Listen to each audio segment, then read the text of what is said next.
દાન બાપુનું મૂળ જન્મસ્થળ આણંદપુર ભાડલા અને એમને ગુરુ દાદરા બાપુ મળ્યા અને પછી પોતે ભક્તિમાં રંગાઈ ગયા અને ગાયોની સેવા કરી.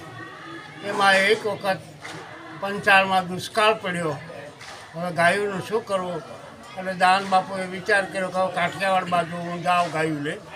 પછી સારતા સારતા આ બાજુ દાન મહારાજ આવ્યા અને અહીંયા કરજાળા ઘણું બાપુ રોકાણા અને અહીંયા જગ્યા સ્થાપના કરી અને હનુમાનજીની સ્થાપના કરી. શેલજીના કાંઠે હનુમાનજીની સ્થાપના કરી. પછી અહીંયા હરિહર શરૂ કર્યો અને ગાયોની સેવા કરતા હતા. પછી એમાં ભાવનગર મહારાજ સાહેબને એમ થયું કે આપણા પરગણામાં કોઈ એવા સંત પધાર્યા છે તો આપણે એનું પારખું લેવું જોઈએ, એને કંઈ ખબર કેમ પડે.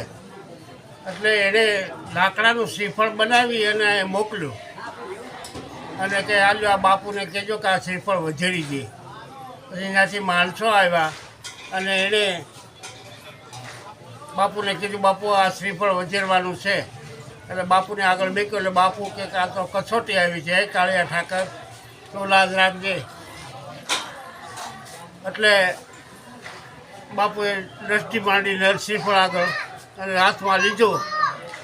ત્યાં અંદર ઠાકોરજીએ પાણી પૂર્યું અને આમ ખખડાવ્યું એટલે પાણી આવી ગયું અને બેસી દીધું. પછી બાપુને એમ થયું કે અહીંયા ન વજેરાય, એ તો રાજા માણસ છે અને એમ થાય કે ક્યાંક બદલીને મોકલ્યું.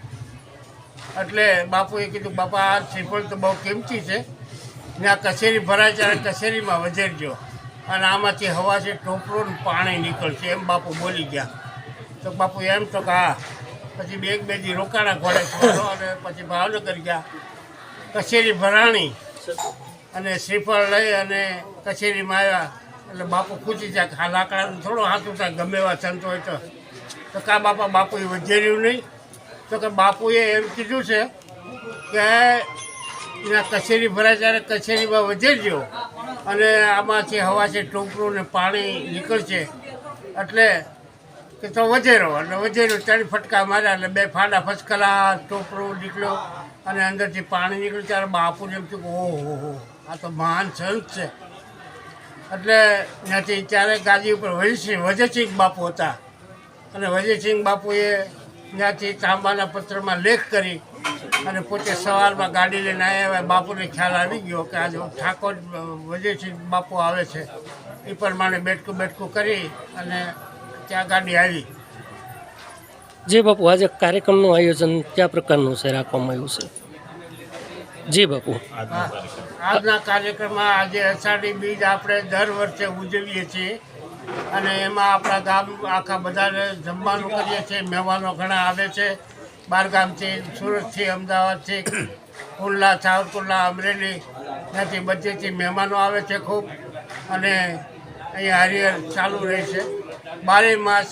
અહીંયા ગમે તે માણસો મહેમાનો આવે અને રોટીલા આપી, જમવા આપી છીએ, ચા પાણી આપીએ છીએ.